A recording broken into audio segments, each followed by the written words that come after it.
So the third problem and mistake that I see a lot of artists, makers, and just e-commerce sellers making online is that they have bad photography. So this ties into the last point about having a clear visual brand, right? If you have photos that look like they all came from lots of different places, or maybe you have product photos and some are on light colored backgrounds and some are on dark backgrounds and some are taken outside and some have really poor lighting, there's no cohesive visual message. But also, if you're selling online, photos are the main way that somebody figures out what this product is, what it looks like, is it right for me? It's a key part of selling online, and so you've got to get it right.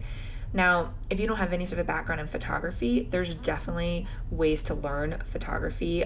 There's lots of free and paid tutorials online. You can also invest in somebody to do photos for you, even if it's just finding somebody at a local community college who's taking a photography class. And you don't have to spend like huge amounts of money when you're just starting out on a really awesome professional photographer, although definitely as you start to expand and grow, that is something worth investing in.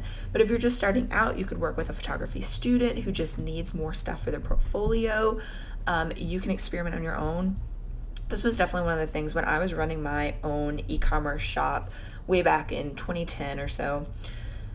I had to start practicing and looking up information and trying to get better at photography, because when I first started out, my photos were not cute, and they got better and better the more I did it, and the more I played around with learning the skills, learning about basic lighting and light boxes. If you're doing very small product shots, you can build a little at-home DIY light box so that you can get that really nice kind of natural light that's kind of filtered and diffused and makes products look really beautiful if you've got jewelry or some sort of other small product. Also, if you have products like clothing or jewelry or accessories or something that somebody would wear, it's really important to have photos of models, of people wearing them, because otherwise it's hard to understand what that's going to look like on a human body. Also, if you have really small products or maybe really big products, photos that can put something in context, photos that can make me visualize how it would be in my life, how it would be in my home, how it would look on a person. I need to see all of that, because otherwise I have no idea how big something is.